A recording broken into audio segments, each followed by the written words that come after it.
사람들은 가치가 있다고 생각하는 일에 자기의 돈도 투자하고 물질도 투자를 합니다.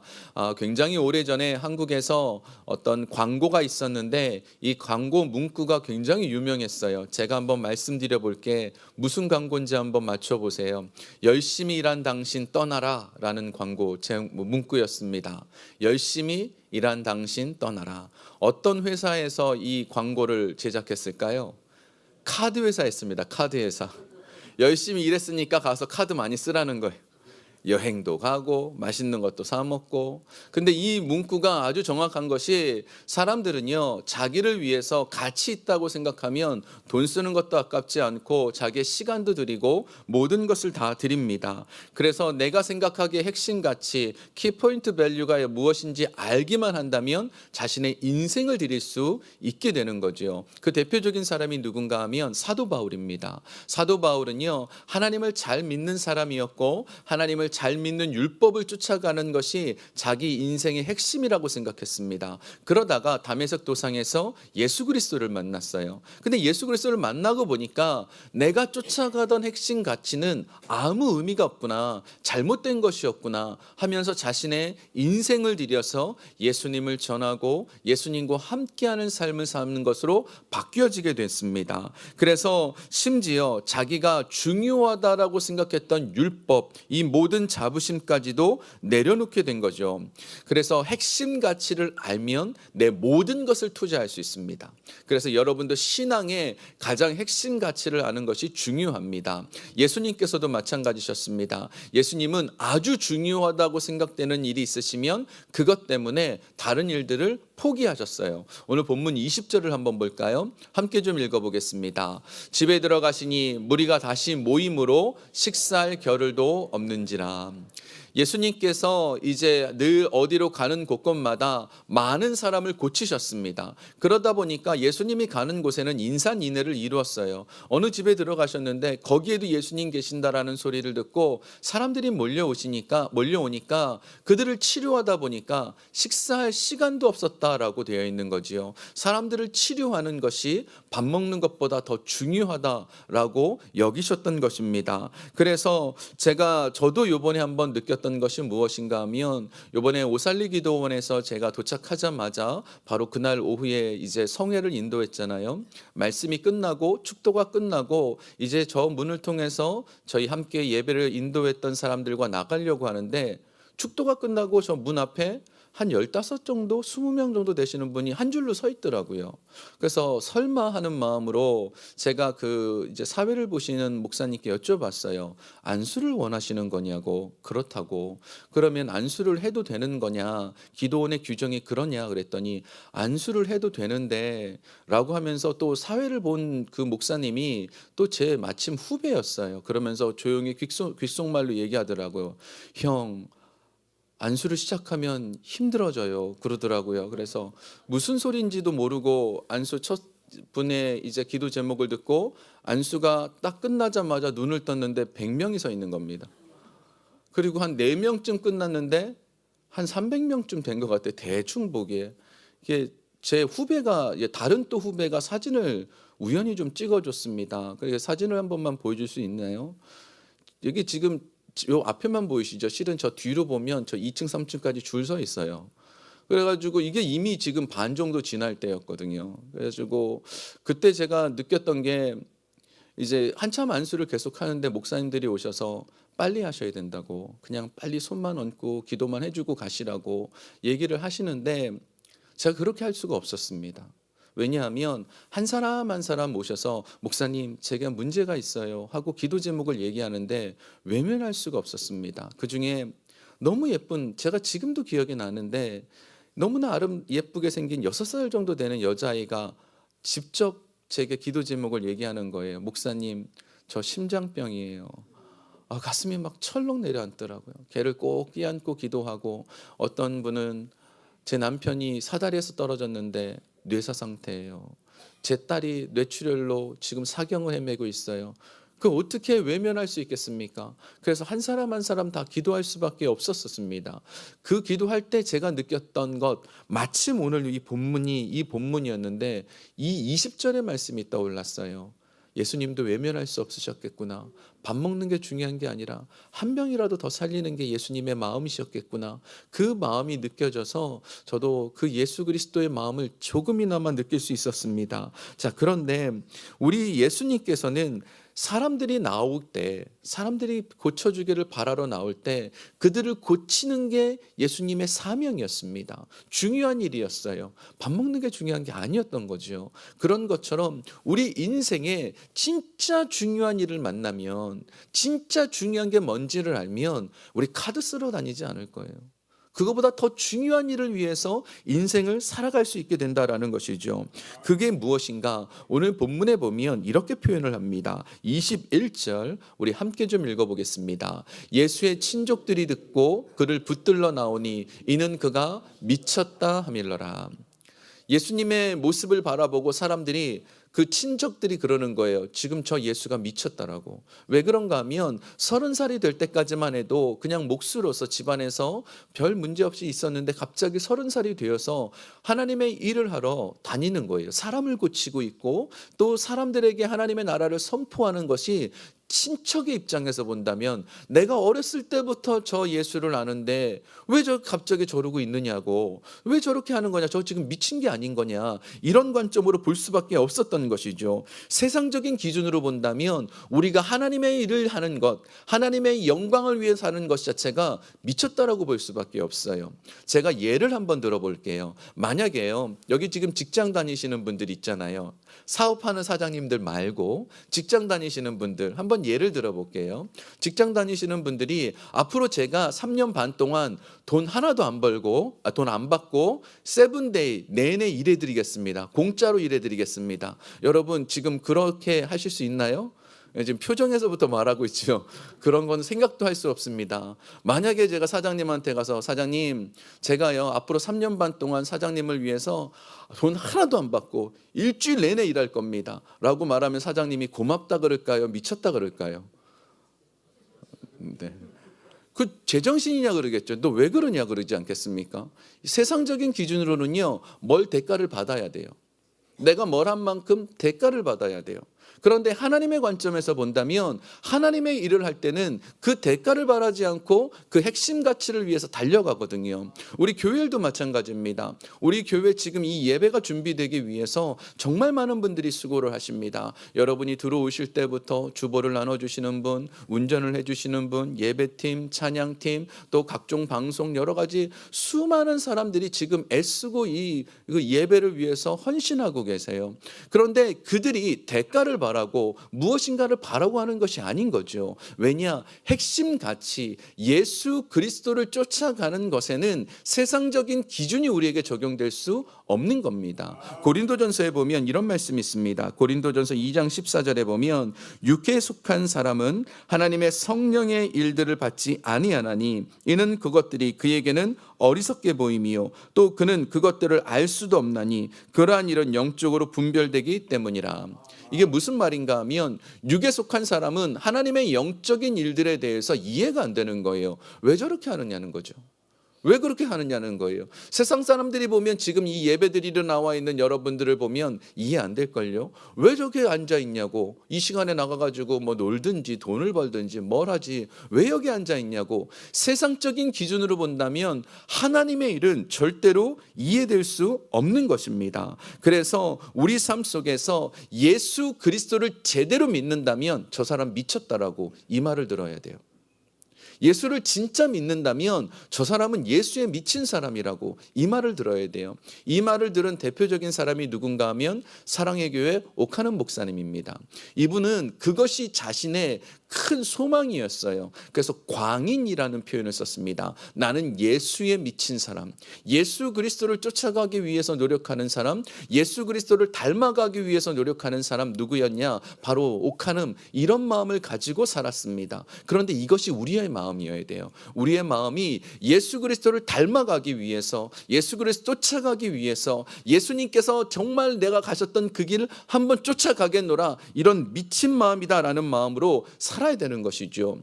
유명한 책이 있습니다. 책 제목 자체가 이래요. 나를 미치게 하는 예수라는 제목입니다. 나를 미치게 하는 예수. 이게 무슨 내용인가 하면 예수님을 믿는 제자들이라면 정상이라고 말하는 세상 사람들과 어떻게 다른가라는 거예요. 예수 믿는 사람과 예수 믿지 않는 사람과 어떻게 다른가, 그거를 보여주고 있는 것이 이 나를 미치게 하는 예수라는 책인데, 제자에 대한 얘기입니다. 근데 이 책에 보면 굉장히 의미 있는 단어를 썼어요. 지금 교회들이 무기력한 정상 상태라는 거예요. 이게 무슨 말인가 하면 사람들이 교회에 왔는데 아무 일도 일어나지 않아요. 마음에 감동도 없고 기적도 없고 기도의 응답도 없어요. 그런데 그것이 당연한 정상인 것처럼 그냥 예배를 드리고 나간다는 거죠. 이거는 비정성이라는 거예요. 교회를 온다면, 예수를 믿는다면 미쳐야 되는 거예요. 교회에 온다면, 예수를 믿는다면 우리의 가슴은 뜨거워져야 되는 거예요. 예수를 믿는데도 불구하고 우리의 마음이 냉랭하다? 그거는 제대로 예수님을 믿는 것이 아니라는 겁니다. 예수를 믿는다고 하면서 내가 이 정도 선까지만 하나님을 섬길 거야, 나는 여기까지만 하는 것으로도 충분해라고 타협한다면 그것은 지금 아직 제대로 예수님께 미친 게 아니라는 거예요. 진짜 예수님 앞에 나가 있다면 올인이에요. 그러니까 완전히 드리든지 아예 안 드리든지 둘 중에 하나인 거지 적당한 건 없는 거예요. 그래서 교회 안에서는 항상 말하는 것이 요한계시록에 있는 말씀인 것처럼 차갑든지 뜨겁든지 둘 중에 하나지 미지근한 건 없는 겁니다. 그래서 우리가 예수 그리스도를 온전히 믿지 않으면 우리는 좀 다르게 살 수밖에 없는 거죠. 그 사람이 누군가? 바로 본문에 나오는 서기관들입니다. 우리 마가복음 3장 22절 함께 좀 읽어보겠습니다. 함께 읽겠습니다. 예루살렘에서 내려온 서기관들은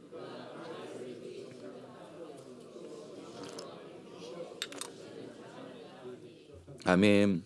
지금 그 예수님의 가족들과 함께 누가 같이 왔느냐? 서기관들이 왔습니다. 서기관들이 와서 예수님을 바라보고 뭐라 그러냐면, 저 귀신에 들렸기 때문에, 귀신에 미쳐 있기 때문에 귀신을 쫓아내고 있는 거다라고 말하는 거예요. 이게 굉장히 심각한 모욕인 거죠. 그래서 29절에도 보면 성령을 모욕하면 절대 사하심을 얻지 못한다라고 예수님이 분노하셨던 이유가 뭐냐? 여러분, 서기관들은 누굽니까? 하나님의 말씀을 잘 안다라고 자부하는 사람들이에요. 그들은 아침부터 저녁까지 하나님의 말씀만 연구했습니다. 어느 누구보다도 말씀을 잘 아는 사람들이에요. 그런데 지식만 있었지 그들이 예수 그리스도 하나님을 온전히 믿지 못했기 때문에 그들은 예수님을 바라보고도 그것이 성령의 역사인지 귀신의 역사인지 분별조차 못하는 삶을 살았다라는 것입니다. 그래서 우리 삶 속에서 예수 그리스도를 제대로 믿어야, 그래야지만 예수님을 쫓아가는 인생, 예수님을 닮아가는 인생, 예수님께 칭찬받는 인생이 될 수 있는 겁니다. 그러면서 예수님께서 비유를 한 가지 하셨어요. 27절을 한번 볼까요? 27절 함께 읽어보겠습니다. 사람이 먼저 강한 자를 결박하지 않고는 그 강한 자의 집에 들어가 세간을 강탈하지 못하리니 결박한 후에야 그 집을 강탈하리라. 이게 지금 무슨 의미인가 하면요, 어떤 사람이 남의 집에 들어가서 물건을 좀 뺏어오려고 그래요. 그 물건을 뺏어올 때 물건은요, 이 물건을 들고 오려고 그러면 물건이 말하는 것도 아니고 이 물건이 반항하는 것도 아니잖아요. 그건 들고 오면 됩니다. 그런데 이 물건의 주인은 반항할 거 아니에요. 물건의 주인은 말할 거 아니에요. 그래서 물건을 빼앗으려고 하면 어떻게 하죠? 그 주인을 결박한다라는 거예요. 결박하면 나머지 물건은 다 가진다는 뜻이에요. 마귀가 우리를 결박하면 우리의 모든 걸 다 빼앗는다는 뜻입니다. 지금 이게 무슨 의미인가 하면 우리가 예수 그리스도께 미치지 못하도록 다른 것에 마음을 빼앗길 수 있도록 다른 것에 내 카드를 긁으면서 내 인생을 낭비하게 만들려고 자꾸 거기에다 나를 결박시킨다는 뜻이에요. 우리는 예수님 앞에 미쳐야 되는데 자꾸 다른 것에 마음을 빼앗기게 만든다라는 거죠. 그래서 예수님께서는 우리 예수 그리스도를 온전히 따라갈 수 있도록, 예수 그리스도 안에 살아갈 수 있도록 하나님께서는 원하신다라는 겁니다. 자, 그러면 어떻게 해야 할 수 있을까요? 어떻게 해야 우리가 예수 그리스도를 온전히 쫓아가서 예수님에게만 올인할 수 있을까요? 오늘 본문에 이 덧붙여서 31절부터 보면 하나의 사건이 더 나옵니다. 그게 뭔가 하면 이제 예수님의 말씀을 전하시는 그 바깥에 예수님의 어머니였던 마리아와 동생들이 서 있었습니다. 그러니까 사람들이 얘기를 해줬어요. 예수님, 저기 바깥에 예수님의 어머니와 동생들이 와 있습니다. 그랬더니만 예수님께서 누가 내 동생이냐고, 누가 내 어머니냐고, 가족을 좀 무시하는 듯한 모습을 말씀을 하세요. 이 얘기가 31절부터 33절까지 나옵니다. 제가 읽어볼게요. 그때 예수의 어머니와 동생들이 와서 밖에 서서 사람을 보내어 예수를 부르니 무리가 예수를 둘러 앉았다가 여짜오되 보소서 당신의 어머니와 동생들과 누이들이 밖에서 찾나이다. 대답하시되 누가 내 어머니며 동생들이냐 하시고. 지금 이 얘기를 얼핏 보면 내가 아는 저 엄마랑 내 동생들 몰라 라고 말하는 게 아니에요. 지금 이렇게 얼핏 보면 이런 느낌일지 모르겠습니다만 아닙니다. 이 예수님은요, 어머니에 대한 효성이 지극했습니다. 왜 그러냐? 십자가상에서 죽어가실 때 그 고통 순간에도 이 마리아가 앞에 있을 때 어떻게 했느냐면 마리아를 그냥 두고 갈 수는 없잖아요. 그래서 사도 요한이 마침 있었습니다. 그때 나이가 이제 20살 정도 된 사도 요한에게 이 마리아를 부탁했습니다. 사도 요한, 네가 네 어머니처럼 잘 공경해 주라고. 그래서 이 예수님의 12제자, 가룟 유다를 제외한 12제자 모든 사람이 순교할 때 사도 요한은 순교하지 않았어요. 순교할 수가 없었습니다.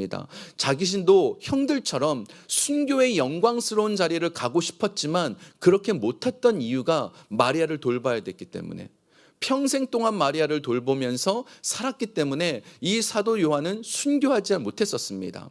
자, 그랬을 때 그 정도로 이 예수님은 어머니에 대한 효성이 지극했습니다. 지금 말하려고 하는 것은요, 영적인 가족에 대한 얘기예요. 영적인 가족이 중요하다라는 것, 예수님이 이걸 말하고 있습니다. 우리가 핵심적으로 알아야 될 것, 예수 그리스도께서 기뻐하시는 영적인 가족이 되어야 된다라는 겁니다. 제가 이번에 한국에서 성회를 할 때 이제 금요일 날 여의도 순복음교회 금령 성령 대망회를 하잖아요. 근데 그 전날 이틀 전부터 우리 성도님들이 여러분이 제게 문자를 보내오셨어요. 근데 문자 내용이 동일했습니다. 다 짠 것처럼. 뭐라고 이렇게 적혀 있었냐면, 목사님 금요일 날 설교하시죠. 목사님 제가 라이브로 함께 동참하겠습니다. 기도하겠습니다. 이렇게 보내오셨어요. 그래서 같이 그 시간에 예배를 드리겠다는 겁니다. 근데 제가 그 문자를 다 받는 순간 무슨 마음이 들었냐면 그 올림픽 선수가 된 느낌이었어요. 여러분 올림픽 때 보면 어떻죠? 올림픽 때 보면 그렇게 선수들 막 열심히 하면 막 새벽에도 일어나서 응원하잖아요. 그런 느낌을 받았어요. 그래가지고 제가 이제 뉴욕 순복음 연합교회를 대표해갖고 이렇게 하는 것처럼 진짜 국가대표 선수처럼 막 이런 마음이 드네요. 네, 근데 막 그런 국가대표 같은 느낌이 막 들더라고요. 근데 한편으로는 들었던 생각이, 이분들이 나를 정말로 진심으로 사랑해 주시는구나. 오늘 아침에도 잠시 이제 인사들을 나눌 때마다 다들 잘 다녀오셨냐고 반갑게 맞아주시는 표정이 가족이구나라는 것을 좀 느꼈거든요. 영적인 가족, 영적으로 예수 그리스도 한 분을 쫓아가는 것, 이게 정말 중요한 거예요. 그래서 예수님께서 진짜 원하시는 것은 예수님의 그 뜻을 알고 그 뜻대로 함께하는 사람들, 이 사람들을 굉장히 중요하게 여기십니다. 우리 본문 보겠습니다. 35절, 예수님이 제일 중요하게 말씀하시는 부분입니다. 함께 읽겠습니다. 누구든지 하나님의 뜻대로 행하는 자가 내 형제요 자매요 어머니니라.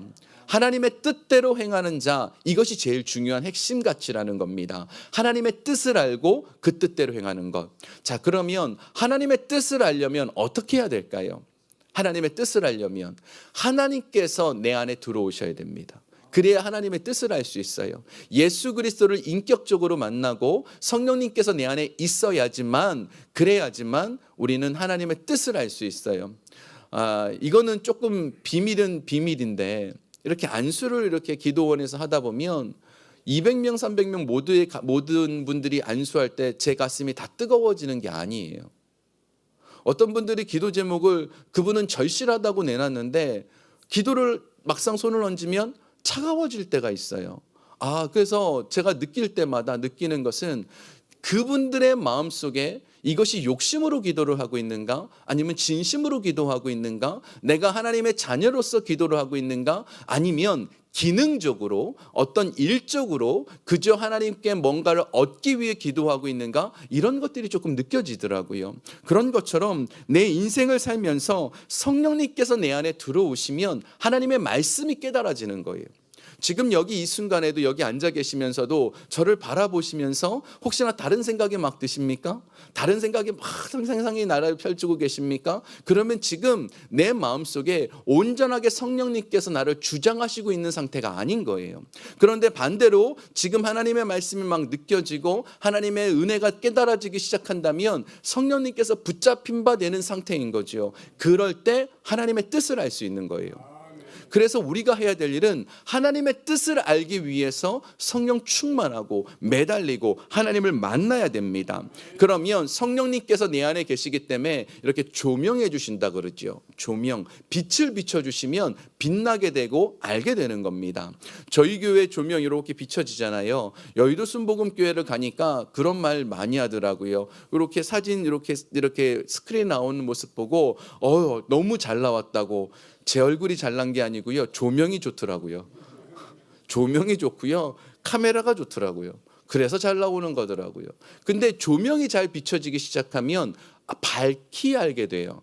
밝히 보여지게 돼요. 깜깜한 곳에 있다가요. 성령의 조명하심이라 그러죠. 그러면 까만 곳에 있다가는 이 성경 말씀이 볼 수 없는데 조명이 딱 켜지면 어떻게 해요? 말씀이구나 하고 알게 되지요. 그런 것처럼 성령님의 조명이 있어야 하나님의 뜻을 깨닫게 됩니다. 그러니까 우리가 기도해야 될 부분은 주님 만나길 원합니다. 성령님 나를 조명해 주셔서 하나님의 뜻을 깨닫게 해 주십시오 라고 고백을 해야 됩니다. 그러고 난 다음에 하나님의 뜻대로 행하려는 이 마음이 주어져야 되는 것이죠. 그러면 예수님을 믿으면 나보다 남을 더 낮게 여기는 신앙으로 행동하게 돼요. 자꾸 섬기게 돼요. 교회에 지금 봉사하는 수많은 사람들이 바보라서 행동하는 게 아닙니다. 나보다 더 남을 낮게 여기기 때문에 헌신하고 하나님을 사랑하기 때문에 헌신하는 것처럼 우리의 모든 순간순간 하나님의 채워주신 그 은혜가 깨닫기만 한다면 하나님의 은혜대로 살 수 있게 되는 것이죠. 조지 위필드라는 분이 있습니다. 굉장히 유명한 설교자세요. 근데 어느 날 설교를 하는데 한 청년이 은혜를 받은 거예요. 그날 설교 제목은 당신은 구원받았습니까? 라는 제목이었습니다. 그 말씀에 은혜를 받고 이 청년이 조지 위필드 목사님께 이렇게 부탁했습니다. 목사님, 제가 한동안 목사님을 쫓아다니면서 말씀을 계속 배우고 싶습니다. 그렇게 하고 했습니다. 그리고 나서 계속 다녔는데 어느 날 이 조지 위필드와 쫓아다니던 이 청년이 표정이 안 좋은 거예요. 그리고는 조지 위필드 목사님한테 와가지고는 이렇게 얘기합니다. 목사님, 제가 목사님을 쫓아다니고 나서 지금까지 당신은 구원받았습니까? 라는 설교를 70번 이상 들었습니다. 왜 똑같은 설교만 하십니까? 그랬대 그 조지 위필드 목사님이 너 때문이라고. 네가 아직 구원을 못 받았다고. 너 때문에 70번째 하고 있다고. 근데 이 말씀이 얼마나 와닿는지 몰라요. 우리가 듣기는 들어도 알기는 알아도 그것이 기능적으로만 알고 있지 내 인생을 변화시키는 모습으로 바뀌지 않는다면 우리는 70번 이상 설교를 들어서 변화돼야 돼요. 그래서 예수 그리스도를 알고 하나님의 뜻대로 그 행하는 인생이 되어야 됩니다. 말씀을 정리합니다. 이번 저희가 중고등부 청년부 수련회 때 이제 몇몇 청년들이 원래 일정이 있었대요. 그런데도 불구하고 제가 권면하고 우리 전도사님 권면하니까 그들이 모든 일정을 포기하고 수련회에 동참한다라는 얘기를 듣고 너무 고마웠습니다. 왜냐하면 포기할 수 없는 환경들이었고 상황이었는데도 불구하고 어떤 것이 더 핵심 가치인가를 생각하고 그것을 포기하고 나가는 것이죠. 여러분, 우리가 핵심 가치 예수 그리스도를 믿는 게 제일 중요합니다. 그 외에는 의미가 없어요.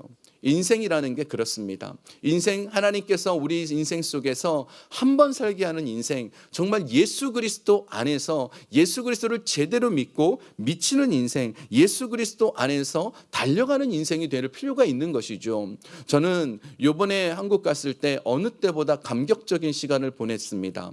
제일 감격적인 시간이 2번 있었어요. 그때가 언제냐? 강단에 올라갈 때입니다.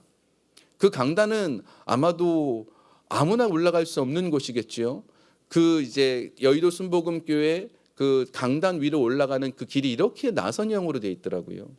아무도 모를 겁니다. 거기가 조윤기 목사님이 올라가셨고 이영훈 목사님이 올라가셨는데 그 손잡이 하나를 이렇게 잡을 때마다 조윤기 목사님 예수 그리스도를 위해서 평생을 달려가셨고, 그리고 제가 무릎 꿇고 강단 위에서 기도했던 그 의자에서 이영훈 목사님 지금 이 순간도 최선을 다해서 기도하고 있는 그 모습을 볼 때마다 내가 예수 그리스도에게 더 미쳐야겠다, 예수 그리스도의 복음을 위해서 더 달려가야겠다, 가슴이 좀 뜨거워지더라고요. 우리 인생 속에서 하나님을 위해서 한번 사는 인생, 언젠가 하나님의 부르심을 받았을 때 내가 주를 위해서 여기까지 달려왔노라고, 내가 힘차게 달렸노라고. 여러분, 우리가 100m 달리기 할 때 중간에 쉬지 않잖아요. 끝까지 달리잖아요. 인생은 마라톤이라 할지 모르지만 제 생각에는 100m 달리는 것은 달려야 되는 겁니다. 예수 그리스도께 그 품에 안길 때까지 멋지게 한번 달려보는 겁니다. 그럴 때까지 우리가 힘있게 예수 그리스도를 바라보고 나아가면 네가 내 형제고, 네가 내 가족이고, 네가 내 사랑하는 자녀라 라는 칭찬이 우리에게 임할 것입니다.